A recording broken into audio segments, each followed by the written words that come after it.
domiciliar dele. Eu pergunto, o senhor teme que isso respingue negativamente na sua campanha? E mais, o que é que o senhor diria ao eleitor que insiste em apoiar atitudes como a do ex-deputado? Que é um delegado da Polícia Federal, Anderson Torres.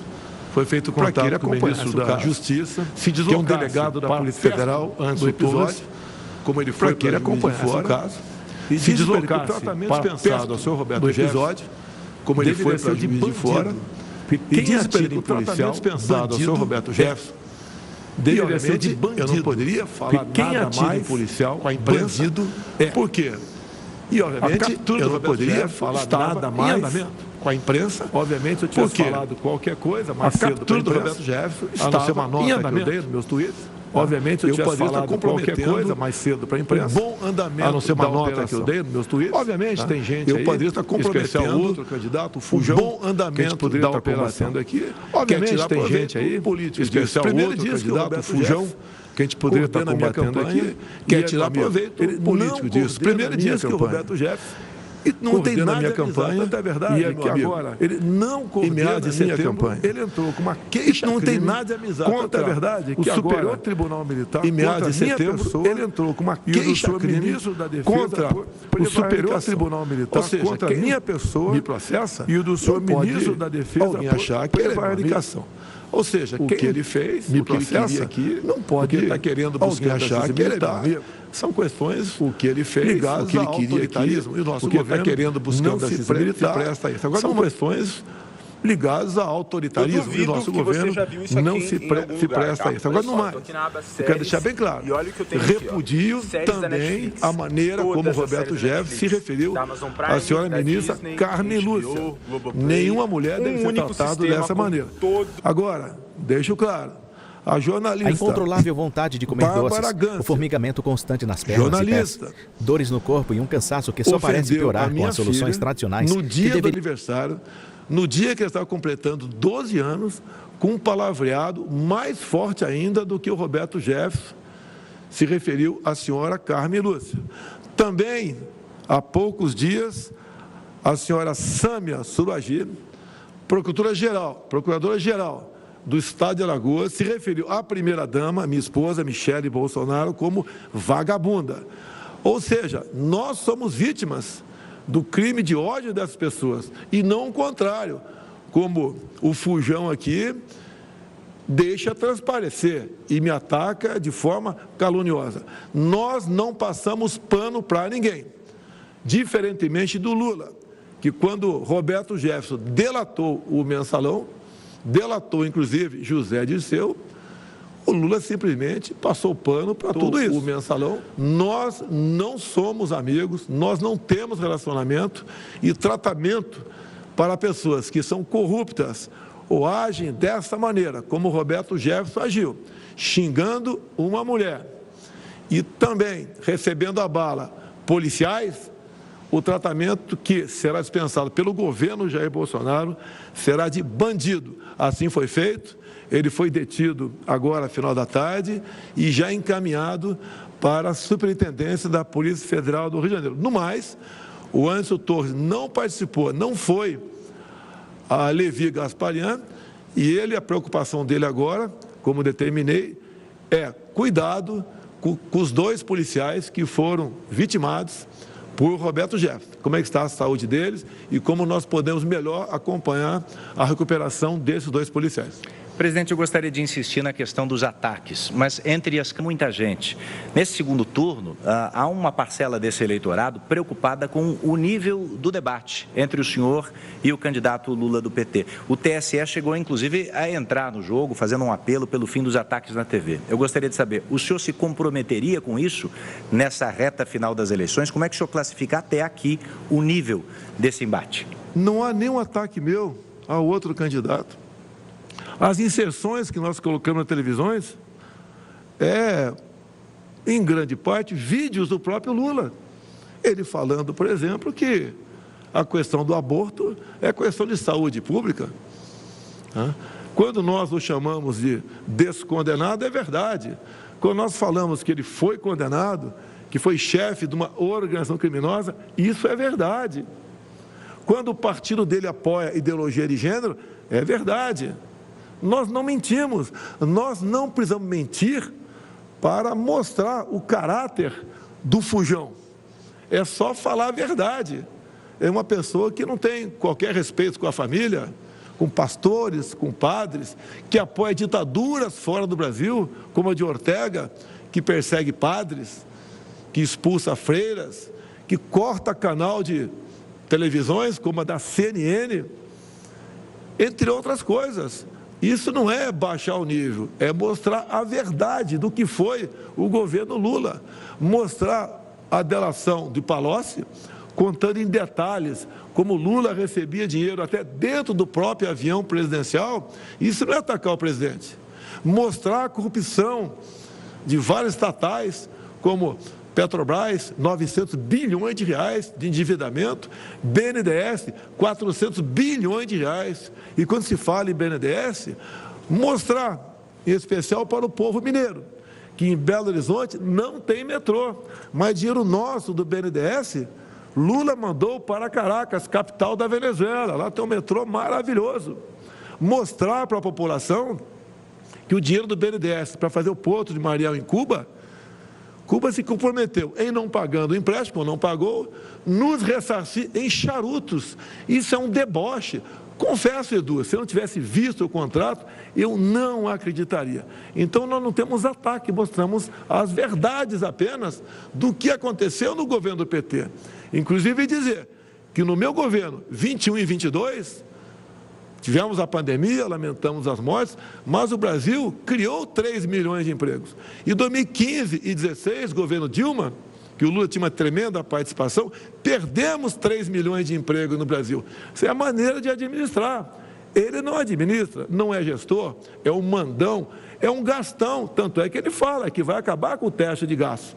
Ou seja, é aquela pessoa em casa que vai falar, olha, eu vou gastar mais que o arrecado, se faltar dinheiro eu pego empréstimo, recorro à agiota, isso acaba um dia, leva à falência aquela pessoa. É a mesma coisa no Brasil. Se o Lula continuar administrando o Brasil como fez nos seus 8 anos e mais 6 de Dilma, o Brasil quebra.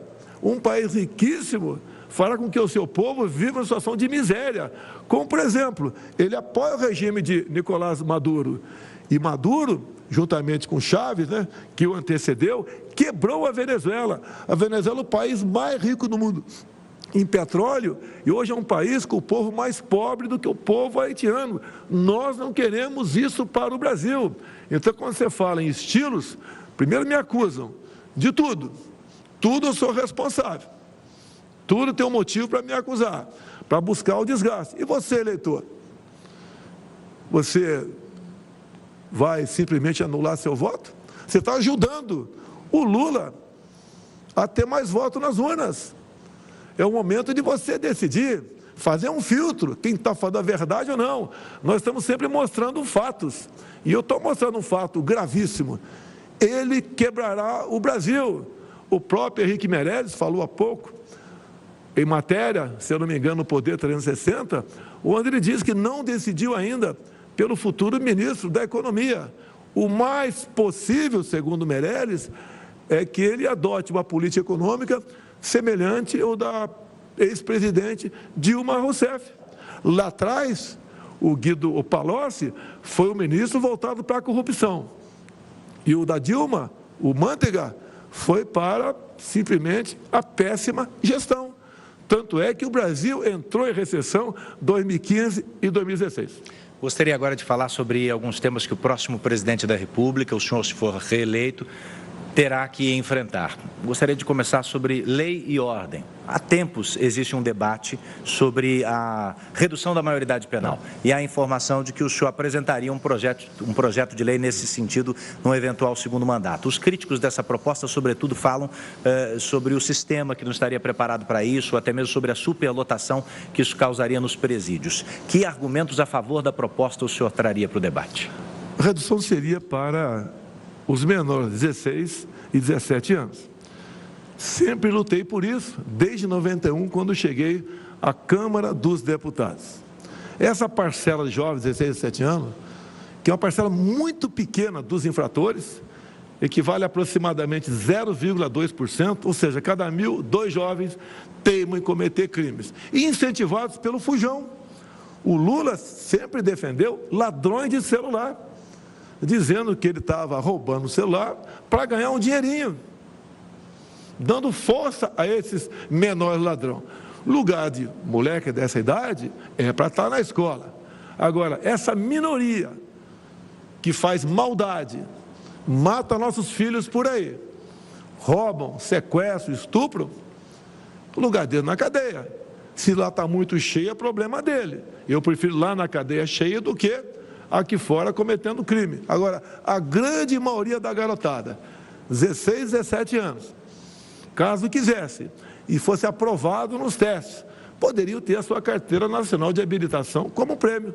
Hoje a gente vê jovens, de vez em quando, dirigindo por aí, sem habilitação, obviamente, por causa da idade, e entrando aí como infrator.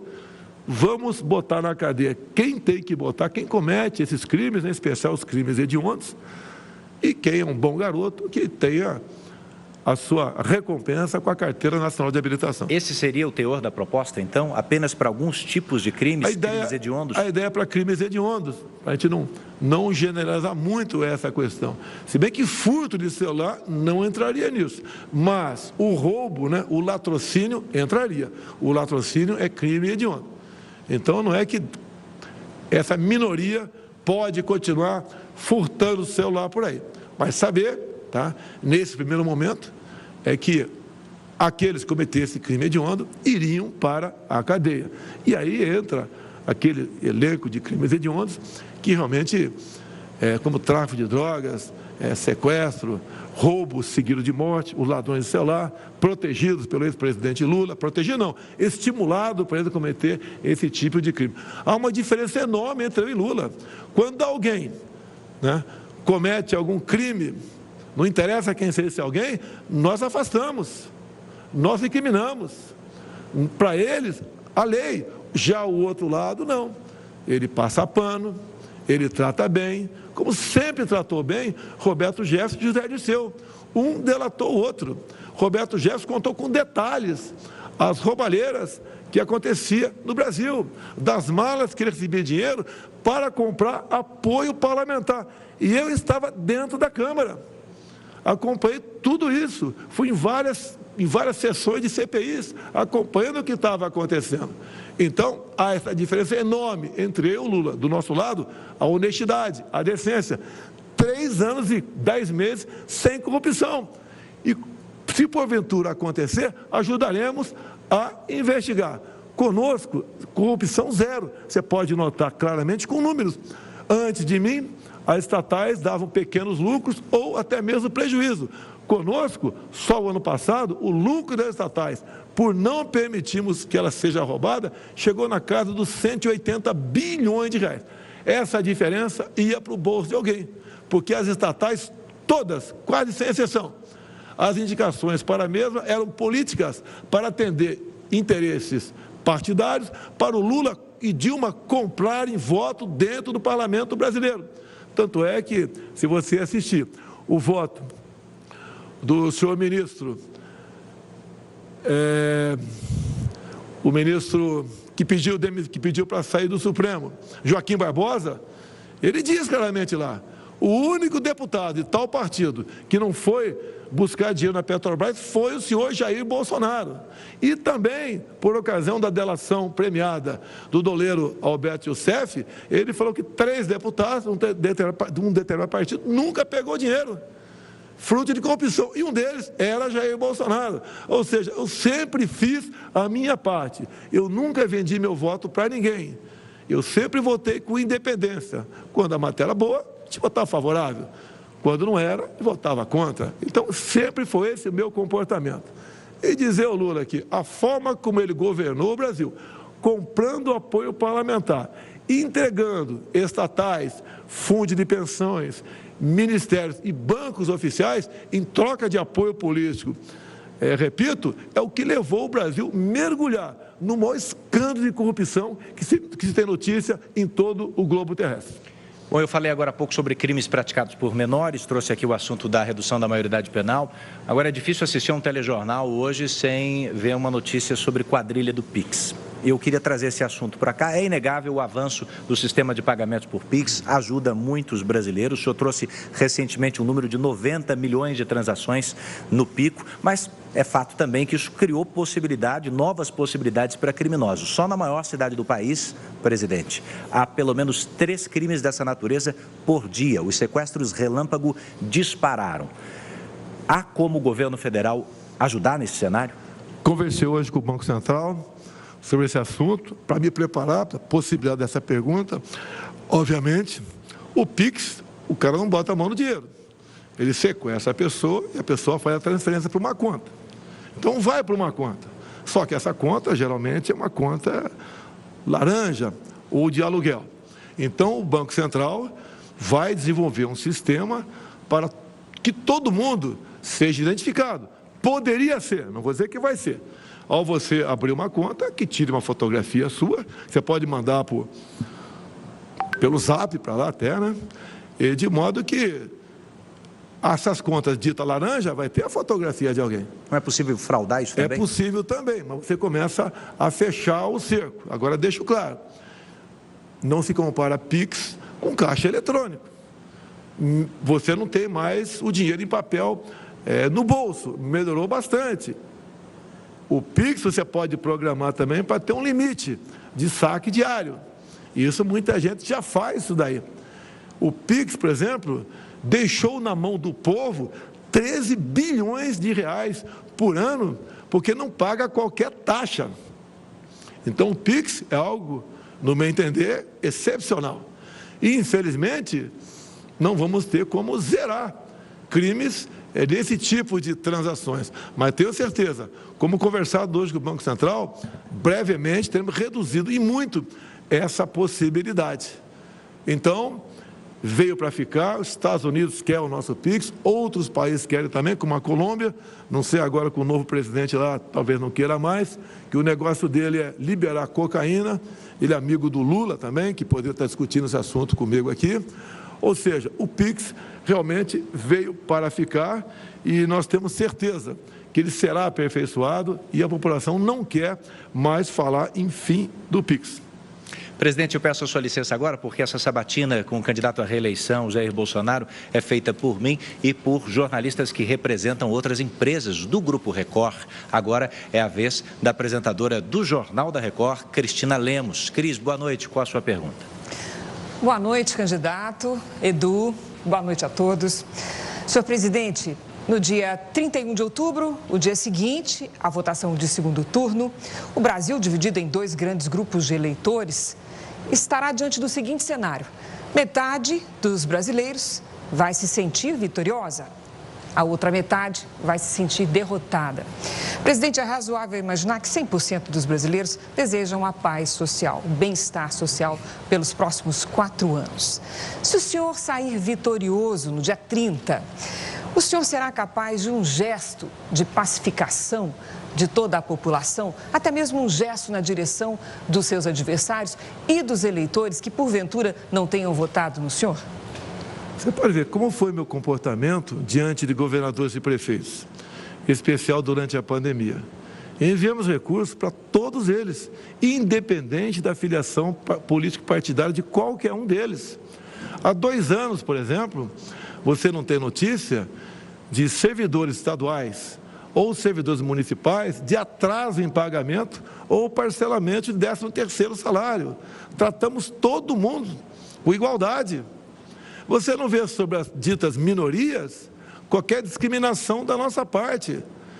A violência, o número de mortes por arma de fogo caiu a mais de 40%. Todo mundo foi, vamos assim dizer, beneficiado com isso. Quando nós tratamos as questões de segurança pública, nós atendemos a todos também. Repassamos recursos para todos os governadores e prefeitos, repito, independente da sua coloração político-partidária, do Fundo Nacional de Segurança Pública, ajudando a isso. Essa é a nossa política de tratar todo mundo com igualdade. Nós não dividimos a população de nós contra eles, ou de brancos contra negros, empregados contra patrões, homens contra mulheres, homos contra héteros, nordestinos contra sulistas, pais contra filhos. Nós nunca tivemos nenhuma palavra, nenhum gesto para separar a nossa população. Nós sempre unimos o nosso povo. É um só Brasil, uma só raça, uma só cor. Tanto é que o orgulho enorme que eu tenho, e com toda certeza muitos de vocês, cada vez mais vê o nosso povo usando a bandeira verde e amarela. Até aqueles que estavam usando bandeira vermelha, aos poucos estão vindo para o nosso lado. As cores da nossa pátria, do nosso Brasil. Eu nunca falei em controlar a mídia, como outro fujão aqui tem falado o tempo todo. E perguntaram para mim outro dia, como você controlaria a mídia? Eu falei, ora as bolas. Eu controlaria a mídia, sim. De que forma? Dando-lhes liberdade. Quanto mais liberdade para todos vocês, maior chance ter o povo de separar qual é a boa e qual é a má imprensa brasileira. Não existe, da minha parte, perseguição a quem quer que seja.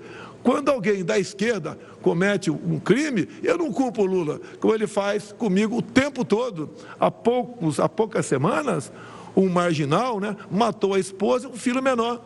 A imprensa de imediato começou a levar para o meu lado. Só que algumas horas depois, viu que no braço desse marginal estava lá a cara do Lula, tatuada. Abafaram o assunto. Nós não dividimos a população brasileira, muito pelo contrário. Pregavam lá atrás que eu ia dividir, que eu ia dar o golpe, ia ser um ditador. Nunca um ato meu sequer foi visto nessa direção. Eu, sim, sempre joguei dentro das 4 linhas da Constituição. E quantas vezes eu tenho sofrido as consequências de quem quer nos separar, calado, como o episódio de hoje. Inadmissível. Roberto Jefferson, um ex-deputado, um advogado renomado, se referia a uma senhora com aquele tipo de palavreado. Isso é inadmissível. E depois, quando chega uma ordem de prisão para ele, não interessa se é legal ou não, ele recebe os policiais com tiro. Quem recebe policial com tiro é bandido. E tanto é que o que eu falei para o ministro Anderson, que é policial federal, é resolver o assunto e tratar o Roberto Jefferson como bandido. Faça o que tiver que ser feito, mas tratá-lo como bandido. Eu não sou, prezado fujão, que não está aqui, amigo de facções criminosas. Presidente, eu gostaria agora de chamar a participação do jornalista Heródoto Barbeiro, que é quem faz a próxima pergunta, em nome da Record News. Boa noite, Heródoto. Boa noite, Edu. Boa noite, candidato Bolsonaro. Boa noite a todos. Candidato Bolsonaro, usando a linguagem jornalística, vou pegar um gancho daquilo que o senhor falou agora há pouco, falou a respeito dos aposentados. A maioria esmagadora dos aposentados do Brasil, mais de 22 milhões, recebe um salário mínimo, um único salário mínimo. E o salário mínimo também é uma base fundamental para as pessoas que têm carteira assinada e ganham um salário mínimo. Eu gostaria de saber se no seu programa de governo, portanto, olhando para frente, não olhando para trás, como é que esse salário mínimo vai ser tratado no seu programa de governo? E a segunda parte da pergunta, se eles podem contar também, além do reajuste, de algum ganho real, portanto, um pouquinho acima da inflação, como já aconteceu no passado. Heródoto, eu peguei o Brasil com sérios problemas éticos, morais e econômicos. Veio uma pandemia pela frente depois, uma crise hídrica, uma guerra lá fora. Mesmo assim, nós arrumamos a nossa economia.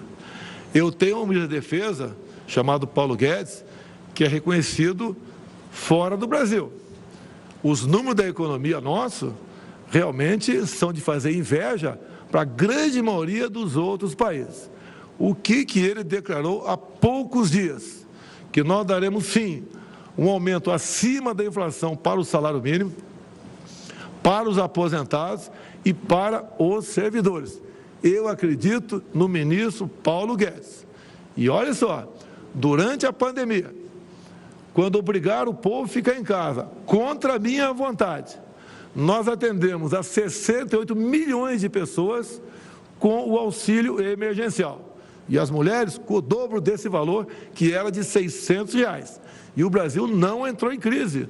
Não tivemos aqui a disparada do dólar ou a queda da nossa bolsa. Ou seja, o Paulo Guedes construiu tudo isso para atender aos mais humildes, aos mais necessitados, dentro da responsabilidade fiscal. Se ele falou isso agora, eu tenho certeza que ele tem meios e sabe como botar em prática esse reajuste acima da inflação para aposentados, para pensionistas, para servidores, para militares e para os aposentados também rurais, que é um número enorme que temos no Brasil. Repito, se o PT continuar a administrar o Brasil, pode ter certeza, vocês todos, em especial aí os aposentados rurais, vão perder a sua aposentadoria. A próxima pergunta, representando o portal R7, é do jornalista Tiago Nolasco. Boa noite, Tiago.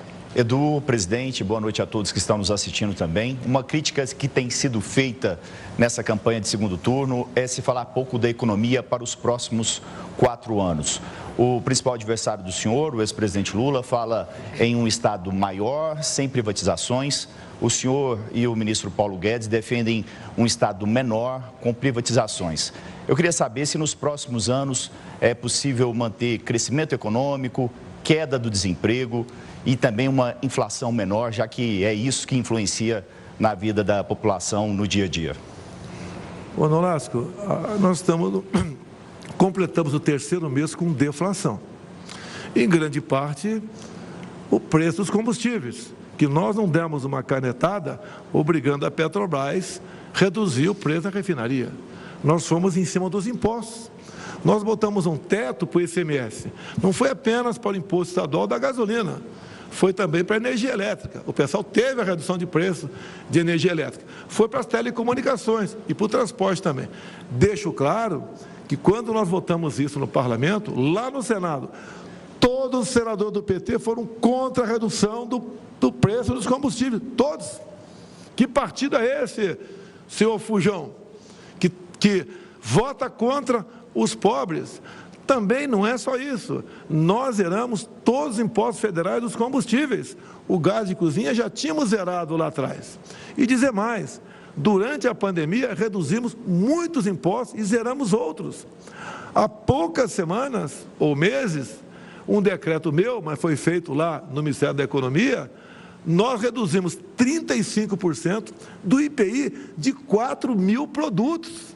E o Brasil está arrecadando mais. Falei para o Paulo Guedes, né? Quem entende economia é ele. Paulo, parece que a curva de Laffer estava no retrovisor. Nós tínhamos passado por ela. Porque no passado aumentaram tantos impostos que acabava se arrecadando menos. Fizemos o caminho inverso. Isso, segundo o Paulo Guedes, a questão do IPI vai ajudar a reindustrialização do nosso país. Paralelamente a isso, criamos a Lei da Liberdade Econômica em 2019. Rapidamente, um pequeno exemplo. Uma senhora queria abrir um salão de beleza, um senhor ali queria abrir uma oficina mecânica e entrava com pedido de alvará. Muitas prefeituras, esse alvará era negado ou tinha que ser negociado. Hoje ele entra com pedido de alvará, se em 30 dias a prefeitura não responder, ele vai abrir, ou ela vai abrir o seu comércio. É a liberdade que nós estamos dando para a população trabalhar, correr atrás, se empenhar, abrir o seu próprio negócio. Também para os empresários, nós simplificamos milhares de normas regulamentadoras. Hoje nós somos o 7º país mais digitalizado do mundo, que tem ajudado na criação de empregos para todo mundo, em especial aos mais jovens.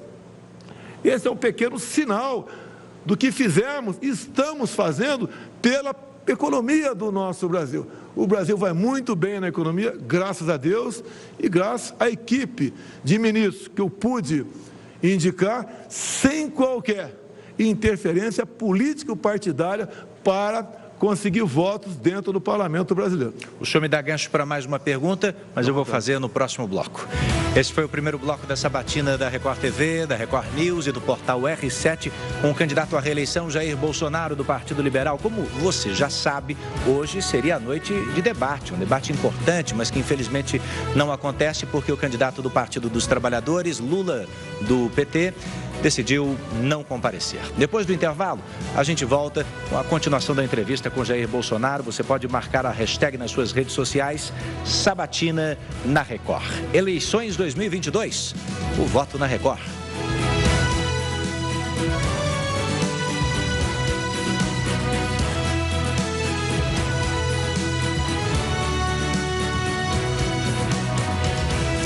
Eleições 2022, o voto na Record News. Como prometido, aqui na Record News você não perde um segundo sequer. Tanto na TV quanto no nosso canal no YouTube, você que está assistindo a gente pela internet, a gente segue ao vivo, não tem intervalo, analisando o primeiro bloco da entrevista com o presidente Jair Bolsonaro, candidato à reeleição. Como o Edu Ribeiro falou, era para ser um debate, mas o outro candidato, Luiz Inácio Lula da Silva, preferiu não participar deste evento e conversar e debater ideias. E o que me chama a atenção, faço esse gancho, porque justamente a pergunta que Edu Ribeiro fez para Jair Bolsonaro era: que pergunta faria para o seu rival? E ele tocou num ponto sensível demais para muitos brasileiros que passaram por isso. Questão da previdência, dos fundos de pensão, dos postales, por exemplo, que é um caso que ele já tinha trazido à tona em outros momentos, do rombo que foi causado no postales, mais de 7 bilhões de reais. Citou que no governo dele, justamente hoje, quem recebe do fundo de pensão, recebe dinheiro, não tem que mais pagar pelo rombo que o governo PT, segundo o ex-presidente, segundo o presidente Jair Bolsonaro, falou que o ex-presidente causou a esses fundos de pensão. Então foi algo bem interessante. É uma pena que justamente o outro candidato não está aqui para responder e falar sobre isso, porque é nevrálgico, é um ponto sensível, é a preocupação de milhões de brasileiros, não só de funcionários públicos, mas também de funcionários da iniciativa privada. Adversário ausente, que foi chamado de mandão, de Gastão, porque Jair Bolsonaro disse que ele não vai respeitar o teto de gastos no ano que vem, se for eleito, e também de fujão, falou várias vezes por ser fujão. Outro ponto que eu destaco é essa fala na pergunta do Heródoto Barbeiro sobre o salário mínimo e também sobre as aposentadorias, mas ele trouxe um tema muito sensível nos últimos dias, que foi sobre o aumento real do salário mínimo, acima da inflação. Ele voltou a falar desse compromisso de aumentar o salário mínimo para acima da inflação. Mas agora a gente vai com o Rafael Algarte, lá na sala de imprensa aqui nos estúdios da Record TV. Rafa, e aí, como foi por aí? O que você destaca desse primeiro bloco da sabatina? Com duração de meia hora, perguntas do Eduardo Ribeiro, Cristina Lemos, depois do Thiago Nolasco e, por último, nesse primeiro bloco, do Heródoto Barbeiro. Exato, nós estávamos ali acompanhando no outro estúdio, nessa sala de imprensa que eu já mostrei anteriormente no início ali no nosso esquenta, e de fato é interessante acompanhar essa movimentação, principalmente em relação às perguntas que são feitas. O Eduardo Ribeiro trouxe pontos que são super importantes, principalmente na abertura, quando ele falava sobre as pautas que foram discutidas e quase um pouco do que foi discutido nessa coletiva de imprensa, quando nós citávamos o episódio envolvendo Roberto Jefferson. O presidente Bolsonaro foi muito claro, dizendo que não há qualquer tipo de ligação de Roberto Jefferson dentro da sua campanha e que acredita que o comportamento dele foi de um criminoso. É assim que ele deve ser tratado, nas palavras do próprio presidente. A apresentadora Cris Lemos trouxe um ponto que é muito importante. Como nós estamos acompanhando diversos levantamentos, elas vão ali apontando uma disputa muito acirrada. Dentro desses últimos dias, isso é muito significativo, porque independentemente, no caso de uma reeleição ou então de uma nova eleição, teremos um Brasil com diferentes perspectivas. E o presidente Bolsonaro disse que o objetivo principal é conseguir fazer uma unção desses dois polos, que tem ideias diferentes, mas que precisa trabalhar para que o Brasil volte a conversar da melhor maneira possível. Ele trouxe também uma relação muito importante. Eduardo Ribeiro chegou a questioná-lo sobre a situação do Pix. Nós mostramos aqui durante a nossa programação diversos casos, reportagens onde as pessoas vivem um terror. Esse final de semana, por exemplo, aconteceu um sequestro aqui na cidade de São Paulo. Uma família foi mantida refém dentro de um carro e passou por uma situação que precisa ser resolvida, e ele tocou nesse ponto que é essencial. Essa questão do Pix é interessante porque justamente o Rafael traz à tona a questão de segurança pública, que é algo que a campanha de Jair Bolsonaro até em 2018, sempre bateu sobre essa questão. Ele era muito ligado justamente à questão de segurança pública, até por sua ligação com o Exército e com as polícias como um todo. Então, o Pix vem com uma preocupação enorme com essas relações a esses assaltos, porque ele não atinge só uma pequena parte da população, atinge tanto o trabalhador que está voltando para casa de um dia exausto, que é pego porque, como o presidente falou, às vezes por um menor de idade ou algum motociclista que está o garupa, e ali perde R$1.000, R$2.000, R$500, que vai fazer uma diferença enorme. Fora Exato. o risco, né? E fora todos os sequestros que a gente viu, essa escalada da criminalidade, o Brasil aí no topo de crimes envolvendo esse tipo de ação com o Pix. O presidente Jair Bolsonaro disse que conversou com o Banco Central e, como medida, ele colocou que se deve tirar uma foto quando a pessoa fizer lá o cadastro para o Pix para tentar evitar fraudes neste momento. Agora a gente volta ao estúdio principal do Grupo Record com Eduardo Ribeiro para acompanhar o segundo bloco da entrevista.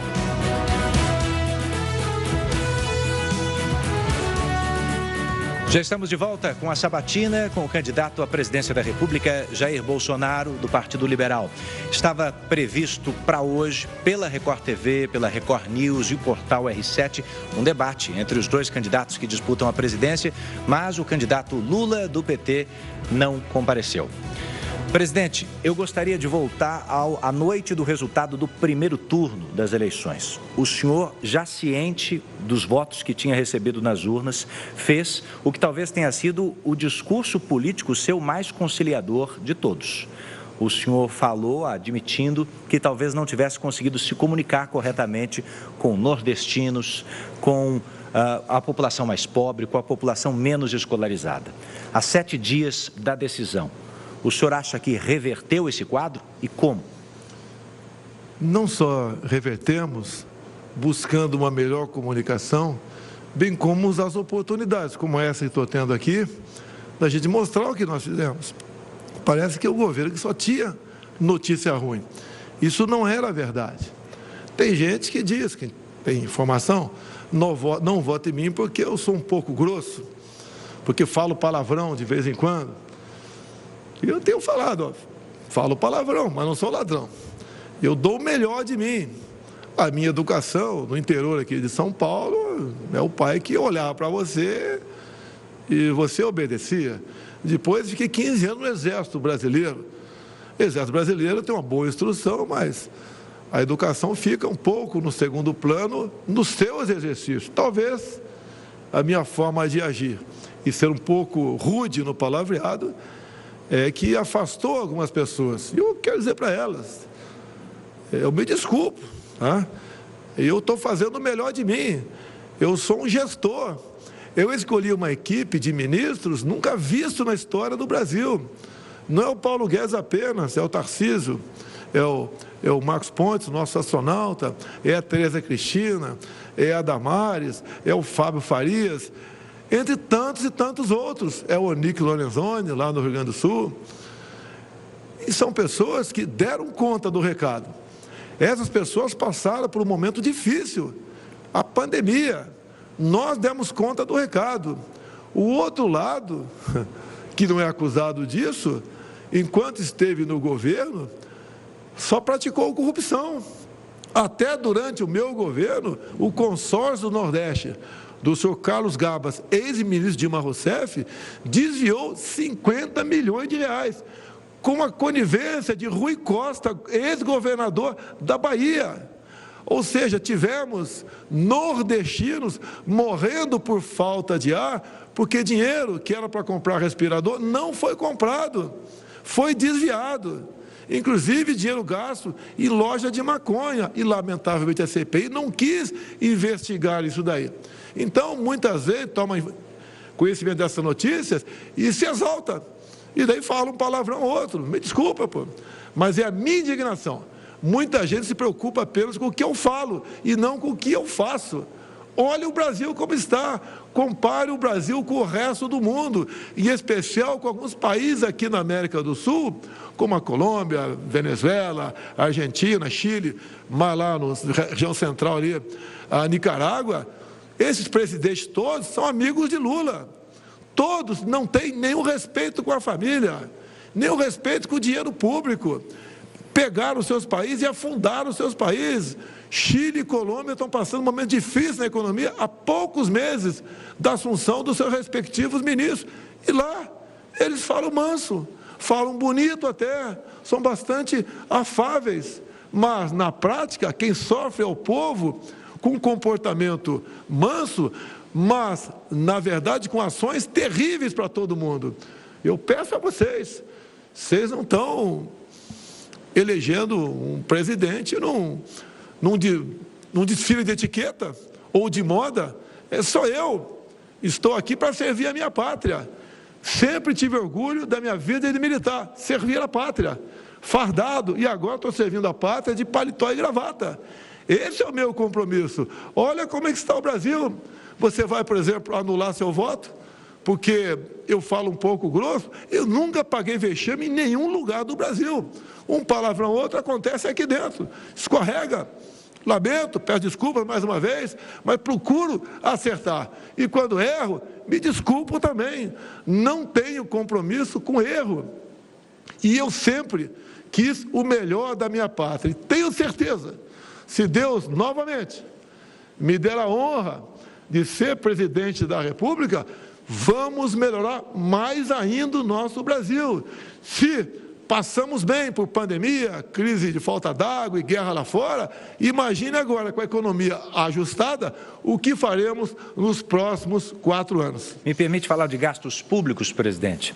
Críticos ao seu governo dizem que, neste momento, o senhor está pesando demais a mão na máquina pública na reta final da eleição e criticam a possibilidade de empréstimo consignado com o uso do Auxílio Brasil ou até mesmo depósitos futuros do FGTS para a compra da casa própria. O senhor, que já criticou o Partido dos Trabalhadores, segundo o senhor, por endividar estudantes universitários, também não estaria nesse momento endividando a família brasileira?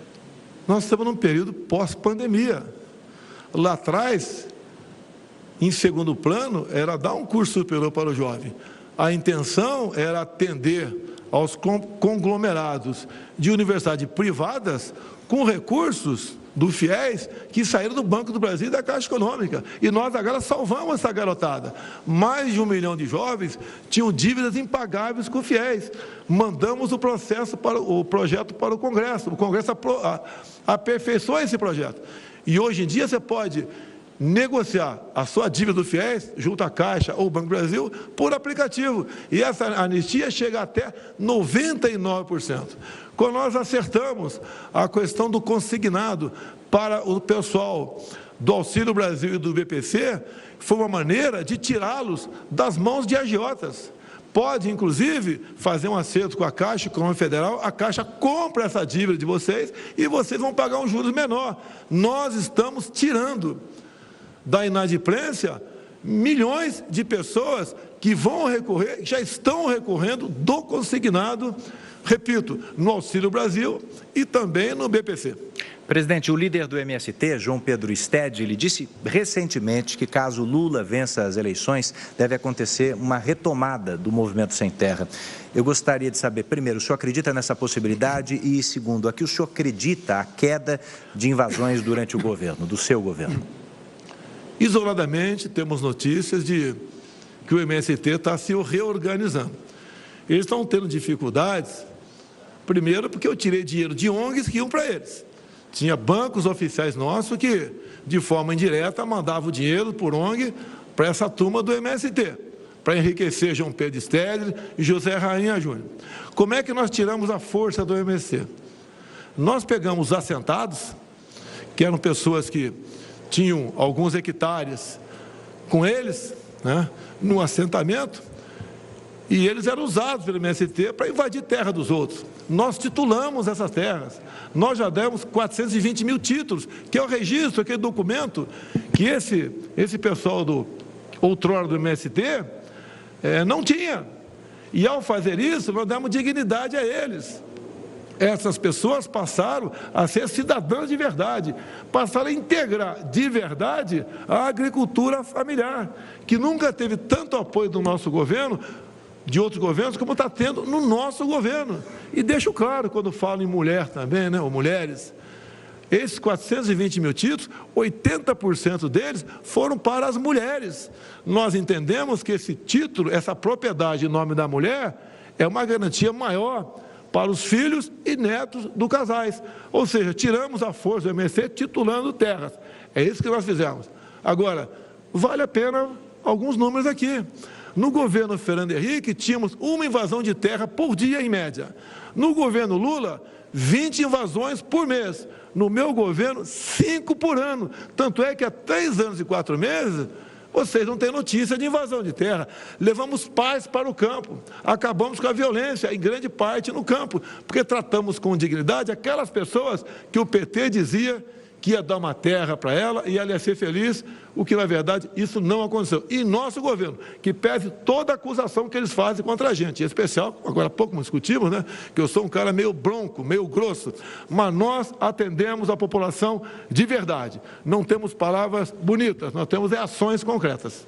A próxima pergunta é feita por Cristina Lemos. Cris. Presidente, assunto é educação pública. O setor de educação representou dificuldades na sua gestão. O senhor teve que trocar de ministros sucessivas vezes, acabou causando desgaste para o senhor e acabou criando também um ambiente de hostilidade entre grande parte dos gestores de educação do país. Se o senhor tiver o seu mandato renovado nas urnas agora no domingo, uma oportunidade eventualmente de fazer diferente, o senhor pretende fazer um gesto na direção desse setor? Qual será o perfil do seu ministro da Educação? E, neste caso, qual o setor da educação que o senhor vai privilegiar? Educação básica, superior, educação média? É educação básica. Se você não tiver o mínimo, você não evolui. Nós criamos a Secretaria de Alfabetização. Nós criamos também um programa chamado Tempo de Aprender. Mais de 5 municípios aderiram ao programa. Mais de 200 mil professores foram capacitados. Mais de 500 mil profissionais estão matriculados na formação continuada em práticas de alfabetização. E nós temos um aplicativo que ajuda na alfabetização. Nada substitui o professor na ponta da linha, com a aula presencial. Mas esses alunos ficaram 2 anos afastados, contra a minha vontade. A decisão coube a governadores e prefeitos. E esse aplicativo nosso é um complemento para a alfabetização. E está tendo sucesso. Com esse complemento, a alfabetização que levava, em média, 3 anos no Brasil, agora está levando 6 meses. E mais ainda, quando falo em gesto para o setor, o maior reajuste na história dos professores do Brasil foi do meu governo, 33%. Deixo claro que muitos nos procuraram para dar 10%.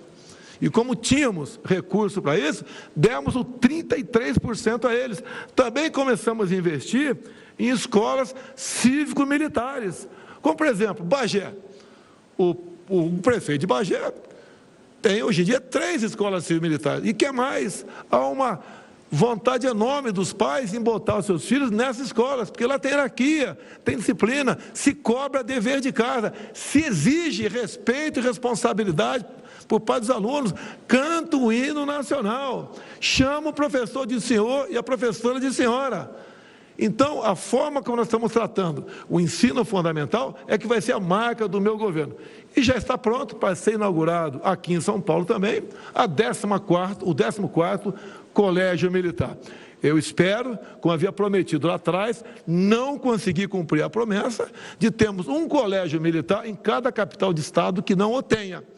Em São Paulo, conseguimos fazer as duras penas, mas tenho certeza que os colégios militares, associados às escolas militarizadas também da Polícia Militar, como exemplo que nós temos em Goiás e Estado do Amazonas, nós recuperaremos a nossa educação. E todo mundo só pode ir para frente se tiver uma boa educação de base.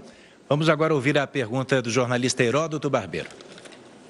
Candidato Bolsonaro, o contribuinte brasileiro paga 34% de carga tributária. Quer dizer que para cada R$100 que a gente ganha, 34 a gente paga de imposto. É 34% do PIB. Esse ano, segundo o impostômetro, nós já pagamos mais de 2.230 bilhões de reais de impostos. E as pessoas dizem que o serviço não é bom. Reclamam de vários serviços, pagam e não têm um serviço de qualidade. Queria perguntar o seguinte, no seu plano de governo, como é que isso é tratado? Tem uma solução para isso? Tem uma diminuição de carga tributária aí no seu plano de governo? Tem. Repito, nós somos prejudicados com a pandemia. Só em 2020 gastamos 720 bilhões de reais. Passamos dificuldades. A nossa folha vegetativa tem crescido. A nossa dívida externa é monstruosa, acima dos 6 trilhões de reais. E são coisas que não dá para resolver de uma hora para outra. Mas esses números, esses desembolsos, esses pagamentos, têm diminuído com o governo Paulo Guedes, que eu considero a economia um governo. Então, nós temos feito a nossa parte. O Paulo Guedes quer, em proposta enviada ao Congresso, por exemplo, isentar de imposto de renda quem ganha até R$5.000. Então, essas propostas são bem-vindas.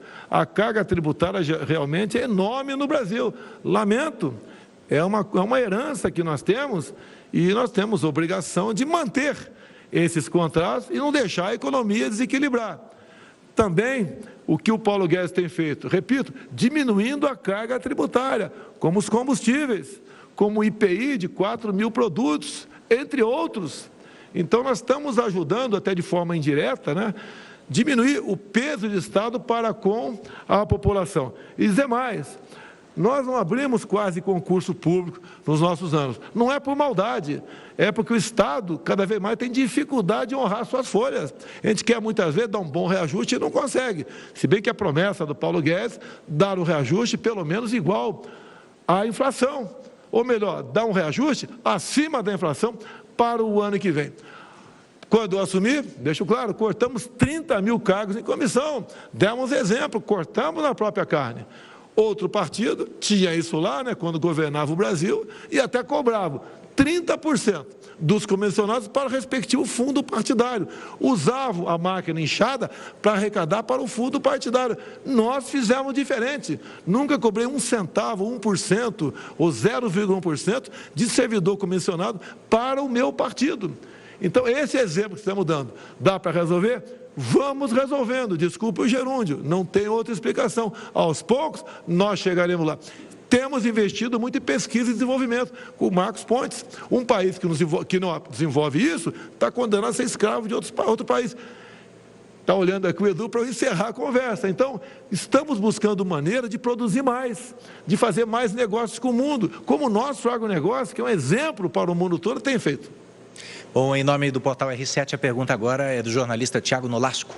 Presidente, o senhor começou a falar agora sobre política externa e esse é um assunto que não foi debatido durante a campanha. No início do governo do senhor, o senhor se uniu aos Estados Unidos, chegou a conversar com o presidente russo, Vladimir Putin, e teve problemas, atritos, né, com o presidente francês, Emmanuel Macron. O que vai ser prioridade na política externa do senhor no eventual segundo governo? Olha, Tiago, parte da imprensa critica, dizendo que não temos política externa, que eu não sou bem recebido lá fora. Todas as viagens que fizemos, não faltaram pedidos de bilaterais conosco. O tratamento dispensado ao presidente do Brasil é o melhor possível. Quando estava na iminência de uma guerra, lá na Rússia com a Ucrânia, mesmo grande parte da imprensa me criticando, eu fui conversar com o presidente Putin. Ficamos por 3 horas conversando. E dá para imaginar o que 2 chefes de Estado podem conversar ao longo de 3 horas. Tudo o que acertei com ele está sendo cumprido. Estava eu presente, ele, o meu intérprete e 2 pessoas da parte dele. Como, por exemplo, o não interrompimento do fluxo de fertilizantes aqui no Brasil. Se esse fluxo tivesse sido suspenso, com toda certeza estaria abalada ou condenada a nossa segurança alimentar. Os preços dos alimentos iriam disparar no Brasil. A nossa balança também estaria comprometida, porque deixaríamos de exportar, porque cairia a produtividade daquilo que o campo produz para todos nós. Ou seja, o nosso governo não tem medo de decidir. Vai onde tiver que ir. Logicamente que conversamos sobre o possível conflito Rússia-Ucrânia, que infelizmente veio acontecer. Lamentamos profundamente, mas eu sou o presidente do Brasil. Eu não posso deixar o meu povo passando necessidade por um capricho pessoal. Não aceitei também entrar no grupo de levantar embargos contra a Rússia. Disse para quem quis que nós entrássemos nesse grupo. Resolve a situação? Tem 100% de garantia que vai resolver? Não tem. Não vou entrar numa aventura. Quanto ao senhor Macron, presidente da França, ele sempre nos ataca na questão ambiental, que nós concorremos nos commodities, aquilo que produzimos no campo, em parte com ele. Qualquer problema no Brasil de incêndio que acontece, desmatamento que acontece, não na proporção que eles dizem, é motivo para nos ameaçar. Agora, há poucas semanas, tivemos um incêndio de aproximadamente 2 meses nas florestas da França. Eu não vi aqui a imprensa brasileira dando destaque a isso, como dão quando há, e sempre acontece, infelizmente, incêndios aqui no Brasil. Tratamento diferenciado por uma questão econômica. As poucas vezes conversei com o senhor Macron, me tratou muito bem, não tivemos nenhum atrito. Temos, por exemplo, o nosso acordo, União Europeia e Mercosul, caminhando. O senhor Macron é um que vê com ressalva isso, e todos os países da União Europeia têm que dar o seu voto favorável para que possa abrir realmente esse fato, esse negócio com o lado de lá. Agora, com a crise de alimentos, agora da Ucrânia, por causa da guerra, a Europa já vê mais que uma sombra, mais que um fantasma, vê algo de concreto no tocante ao desabastecimento em muitos países da Europa. Vão se socorrer do Brasil, e o Brasil está se preparando para aumentar ainda mais a sua produtividade, sem tocar na região amazônica. Ou seja, aqueles países que tanto nos criticam, pode ter até a vida da sua população salva por nós, pelo nosso agronegócio. Presidente, nós estamos concluindo aqui o segundo bloco da sabatina. Sabatina com o candidato à reeleição, Jair Bolsonaro, do Partido Liberal. Encontro promovido pela Record TV, pela Record News e pelo portal R7. Estava previsto, você sabe, um debate, mas o candidato do Partido dos Trabalhadores, Luiz Inácio Lula da Silva, não aceitou o nosso convite. Nós voltamos daqui a pouco. Eleições 2022, o voto na Record.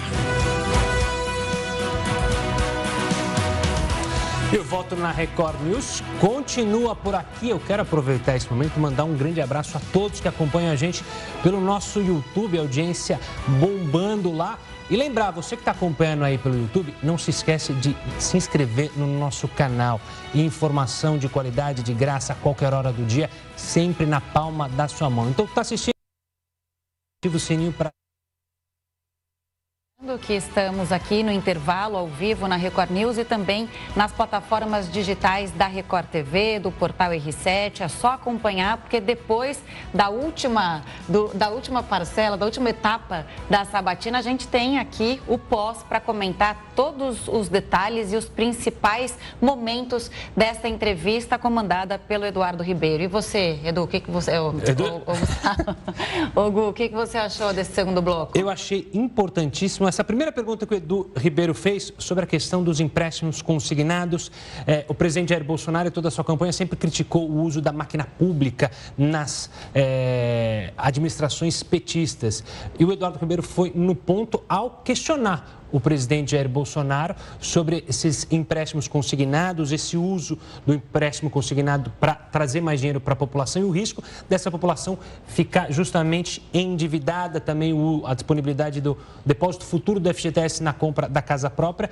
E o presidente saiu muito bem na análise, explicando que neste momento é para ajudar a população e fez a analogia crítica ao PT, citando a questão do FIES, que era para ajudar conglomerados de universidades e não a população.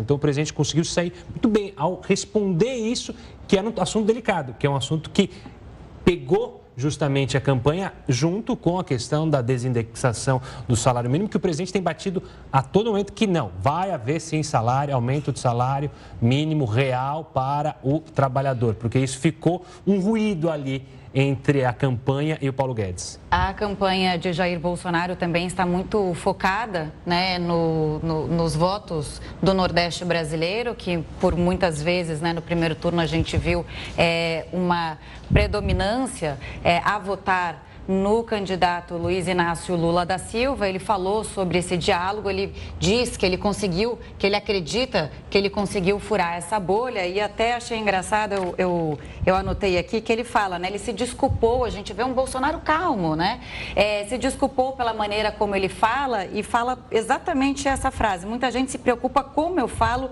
e não com o que eu faço. Então, ele fala que ele fala de um jeito rude, que fala um palavrão ou outro, né? Nesse jeito de se comunicar dele mais simplório também, o que atraiu, e as pessoas se identificam com esse perfil do candidato e presidente Jair Bolsonaro. Bom, mas agora a gente volta então com o Rafael Algart, que também tem considerações sobre esse segundo bloco. Oi, Rafa. Gente, aqui tá liberado. Oi, Camila, mais uma vez boa noite para você, para o Gustavo, para todo mundo que nos acompanha. É muito importante esse bloco que nós acabamos de acompanhar, principalmente esse último questionamento envolvendo a política externa. E aí nós rememoramos muitos pontos que foram apontados pelo Thiago Nolasco, onde ele fala das aproximações que foram realizadas. A gente lembra do presidente junto com o ex-líder americano Donald Trump e como foi desenvolvendo essa aproximação. Mas ele pega também num ponto que é muito crucial, principalmente das relações entre Brasil e Rússia. A gente puxa um pouco na memória de quem nos acompanha nesse momento o como esse movimento, a saída do Brasil, justamente naquelas semanas cruciais do início da guerra entre Rússia e Ucrânia, da ida do presidente Bolsonaro. E alguns especialistas acabavam dizendo que será que esse era o melhor momento? E depois desse movimento muito crucial, principalmente na relação entre os países, foi ali sendo apontado que, de fato, essa relação, em questões muito importantes, como o próprio presidente citou anteriormente, em relação ao uso de fertilizantes e como funcionava esse comércio bilateral entre os dois países, que esse ponto precisava ser trabalhado. Ele cita também as desavenças que aconteceu em pontos que são muito específicos em relação ao líder francês, Emmanuel Macron, a pauta internacional, quando a gente abre o leque de tudo que é discutido entre essas cúpulas e também nos compromissos internacionais, a questão ambiental é um ponto muito importante. E nós acompanhamos alguns questionamentos sendo realizados pelo Emmanuel Macron e também nas entrevistas que foram realizadas, a preocupação em relação à área da mata, nesse ponto ali da Amazônia. Nós temos não só aquela que estamos dentro do território nacional, mas que fazem fronteira com outros países, essa relação sendo trabalhada nesses pontos. E essa divergência, ela acabou aparecendo, ela acabou surgindo e ela foi sendo trabalhada ao longo do tempo. É claro que é necessário essa costura internacional, é impossível que o país sobreviva sem esse encontro de líderes e uma ideia, uma proposta propositiva para trazer isso para mais perto. Isso não só com a França, mas principalmente nesse movimento geopolítico que vai acontecendo. Então, essa costura, isso precisa ser realizado. E é um desafio, obviamente, para o presidente, mas para qualquer outro líder de qualquer outra nação, principalmente nesse movimento bélico que a gente já continua acompanhando na Europa e a relação de interesse entre esses dois países. É um ponto específico que precisa ser trabalhado e esse questionamento, ele vem de maneira muito importante na noite de hoje. Rafael conosco também analisando, daqui a pouco ele volta aqui participando no pós. A gente volta agora para o estúdio principal do Grupo Record com Eduardo Ribeiro para acompanhar este último bloco da entrevista com o candidato à reeleição Jair Bolsonaro, além do Edu, Heraldo Barbeiro, Cris Leme, Thiago Nolasco, fazem a entrevista.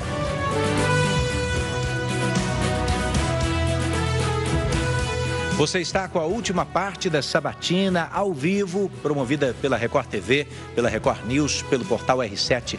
Essa entrevista só acontece porque o candidato Lula decidiu não comparecer ao debate que seria realizado esta noite. Candidato Bolsonaro retoma uma amizade, partindo do princípio que o passado, desculpa aqui o pleonasmo abusivo, né, ficou para trás.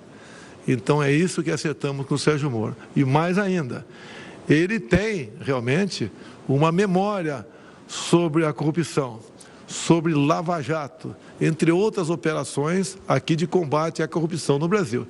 Ele sabe tudo o que aconteceu. Há mais de uma centena de pessoas denunciadas. Ele participou, então, e tomou conhecimento do maior escândalo de corrupção da história do Brasil. E ele não quer a volta disso. E ele claramente tem dito que entre eu e o outro, o Fujão, realmente não há base de comparação. Repito, o passado ficou para trás, nos acertamos e vamos em frente. Acima de mim, presidente, acima do Sérgio Moro, senador, estão os interesses da nossa pátria. Tenho certeza que conviveremos muito bem, se Deus quiser, com uma reeleição para o bem do nosso Brasil. Ele, inclusive, tem participado por aí de vários momentos junto à imprensa brasileira, mostrando de o porquê nós devemos decidir por Jair Bolsonaro 22 no próximo dia 30. Um assunto que tomou a semana passada e ainda repercute nessa semana que vai começar, alguns veículos de imprensa foram proibidos pelo TSE de tratar de algumas questões envolvendo o seu adversário. A Justiça Eleitoral argumentou que havia ali notícias falsas ou um sistema de desinformação. Como é que o senhor avalia essa questão? Tivemos o caso Jovem Pan. Há 2 anos eu lancei um slogan: Deus, Pátria, Família e Liberdade. Pouca gente deu importância para isso, achando que a liberdade é um bem eterno. Tomaram conhecimento agora que a nossa liberdade está em risco.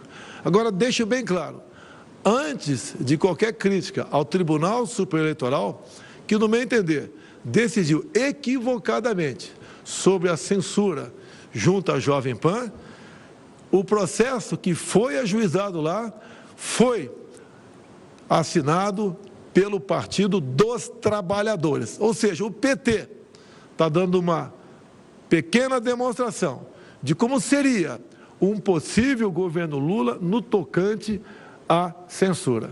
E olha, Eduardo, o artigo 220 da Constituição, quando fala liberdade de expressão, é taxativo, que nenhuma lei pode ser criada para cercear o nosso direito de defesa, o de vocês, da imprensa, obviamente, sob qualquer pretexto. Lamentável a decisão do TSE, mas mais lamentável ainda o PT, que provocou o TSE com essa censura em cima da TV e rádio Jovem Pan. Presidente, o senhor tem tentado se descolar de qualquer ato de criação do chamado orçamento secreto.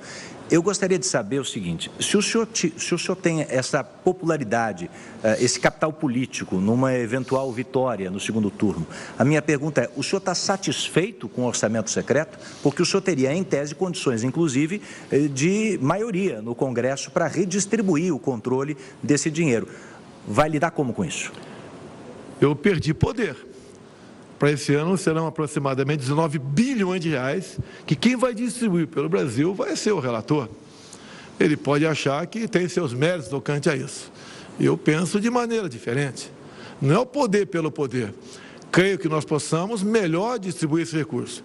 O que é secreto nele é o nome, são os nomes dos parlamentares que indicam o recurso junto ao relator, e o relator apenas notifica o respectivo ministro nosso e ele encaminha esse dinheiro para estados e municípios. Agora, quando falo em nomes, consegui aqui, entrego para você, se me permite, 13 nomes de petistas que usaram desse orçamento dito secreto. Eu falo dito que, na verdade, não tem nada de secreto. É uma lei que foi votada lá no Congresso, eu vetei a lei e o Congresso derrubou o veto. Agora, o que nós temos que fazer é fazer com que estes parlamentares que indicam o recurso, que mandam o recurso para estado e municípios, que o nome deles seja exposto para todo mundo, até mesmo os próprios parlamentares. Eu fico preocupado, porque eu já fui parlamentar, e eles mesmos não sabem quem o seu colega está indicando para quem. Isso daria aproximadamente aí 16, 17 milhões para cada um por ano. Tem parlamentar que eu sei recebe 2 milhões, o outro recebe 200 milhões de reais. Não tenho poderes sobre o orçamento secreto. Se eu fosse dono deles, como o PT diz, né? Se bem que o PT, todos os parlamentares do PT votaram para derrubar o veto. Eles foram favoráveis ao orçamento secreto. Usam do orçamento secreto. Se fosse para eu comprar voto, como eles dizem, jamais eu daria, né? Se bem que eu não iria comprar voto de ninguém. Mas se fosse usar o orçamento para isso, jamais daria dinheiro para quem nos ataca o tempo todo, como são os parlamentares do PT, PCdoB e PSOL. O senhor tem nomes de outros partidos também? Temos mais também, posso te passar isso daí. Não foi fácil conseguir isso, foi junto ao respectivo ministro nosso, que eles recebem o ofício do relator, mandando recurso para tal estado ou município. E conseguimos, com o trabalho, então, de cada ministro, levantar esses 13 nomes de petistas, para provar que o PT, o Lula, que me acusa de corrupção no orçamento secreto, os seus deputados tem participação e tem mandado recursos para o Estado em cima dessa rúbrica, na verdade chamada de RP9, apelidado de orçamento secreto. Presidente, em menos de 1 minuto e meio para o final dessa minha oportunidade de perguntar ao senhor, o senhor, um mês atrás, falou sobre como a Justiça Eleitoral teria criado dificuldades para a participação das Forças Armadas na apuração, na totalização dos votos. Minha pergunta é simples, o senhor teve ou não acesso às conclusões das Forças Armadas sobre esse relatório? Desconheço qualquer relatório por parte das Forças Armadas. Eles continuam trabalhando na busca de possíveis fraudes, por que não dizer isso? E o trabalho deles é louvável. De vez em quando eu converso com outro militar, ou melhor, basicamente com o ministro da Defesa, sobre essa questão. Eles preparam um relatório e esse relatório será apresentado no momento oportuno. Digo, nós não temos poder de fazer auditoria nas urnas eletrônicas. Há aproximadamente 3 anos, a Polícia Federal concluiu 2 inquéritos que foram pela linha da impossibilidade de auditar as urnas eletrônicas. A gente peça a Deus que tudo corra normalmente, mas deixo claro, as Forças Armadas têm um trabalho louvável no tocante a isso, tiveram dificuldade de colocar as nossas equipes técnicas das Forças Armadas com a equipe técnica do Tribunal Superior Eleitoral. Esperamos que tudo corra dentro da normalidade e que o vencedor realmente tenha os votos que as urnas apresentam. Candidato, eu quero agradecer muito a sua presença essa noite aqui no palco desse debate, dessa sabatina. E agora o senhor tem, como previsto nas regras, 3 minutos para fazer as suas considerações finais. É muito importante. Deus, pátria, família e liberdade. Quando eu falava liberdade, eu pregava no deserto. Pouca gente dava atenção a isso. E eu sempre falei que a liberdade é algo mais importante que a própria vida. Porque um homem, uma mulher sem liberdade não tem vida. Agora vimos, então, uma ação do PT, provocada pelo Partido dos Trabalhadores, o partido do presidente Lula, buscando e atingir o alvo, censurando a Jovem Pan. A mídia como um todo tem reagido contrário a isso. Ainda dá tempo. Não podemos permitir que a censura avance no Brasil. É péssimo para todos nós. Sempre tenho dito, a imprensa, mesmo errando como erra, é melhor funcionando do que fechada. E tenho dito que o meu controle sobre a mídia é a liberdade total de expressão. Mídia livre, mídia produzindo matérias. E, se essas matérias não forem boas, não forem realmente úteis, o próprio povo acaba deixando de lado aquele órgão de imprensa. Liberdade acima de tudo. No mais, como sempre falo, vivemos num país de 90% de cristãos. Nós não queremos a liberação das drogas, como o PT quer, como Lula já falou que quer. Nós não queremos a ideologia de gênero. Nós respeitamos as crianças em sala de aula. Nenhum pai, uma mãe quer que sua filha de 6, 7 anos vá no mesmo banheiro da molecada de 14, 15 anos. Escola é lugar de aprender. A educação vem em casa. Nós também não admitimos a questão do aborto. Nós respeitamos a vida desde a sua concepção. Também a propriedade privada, para nós, é sagrado. Não podemos aceitar a volta ao passado, onde o MST invadia propriedades. Dinheiro nosso, do Brasil, do BNDES, é para ser aplicado no Brasil. E não fazendo metrô lá em Caracas, capital da Venezuela, ou Porto em Mariel. Ou começar a fazer uma hidrelétrica lá na Nicarágua. Dinheiro nosso é para nós, aqui no Brasil. O que nós não queremos também é a volta ao passado da corrupção deslavada, cujo chefe da quadrilha, o Fujão, que não está aqui agora, obviamente, ele tem que agir dessa maneira, porque não tem como se explicar. No mais, no momento. Muito obrigado a todos. Obrigado. Boa noite. Obrigado ao senhor, presidente, pelo respeito ao tempo. Essa foi a entrevista com o candidato à reeleição, Jair Bolsonaro, do Partido Liberal. Quero agradecer não apenas a ele, mas a sua companhia e fazer um convite para que você acompanhe no domingo que vem, aqui na Record TV, na Record News e no portal R7, todas as informações sobre o dia da eleição e sobre a apuração dos votos. Fique agora com A Fazenda, Eleições 2022, o voto na Record. Estamos aqui para esse último bloco de considerações, o pós, você acompanha aqui na Record News. Vou lembrar mais uma vez, obrigado a todos que estão acompanhando pelo YouTube da Record News. E faço um pedido. Se inscreva no nosso canal, fique informado 24 horas por dia, de graça na palma da sua mão. Então é só fazer a inscrição a essa audiência maravilhosa que a gente teve hoje lá no YouTube, acompanhando, porque o brasileiro está de fato interessadíssimo nessa eleição. E claro, aqui hoje tivemos a oportunidade, queríamos obviamente a participação dos dois candidatos. Infelizmente não foi possível, mas o presidente Jair Bolsonaro esteve aqui e falou sobre o seu plano de governo, sobre as suas propostas, criticou obviamente o outro candidato, mas foi uma oportunidade ímpar para a gente, tão perto da eleição, ter uma noção mais exata, você que está na dúvida, tirar as suas dúvidas justamente aqui na Record News, no R7 e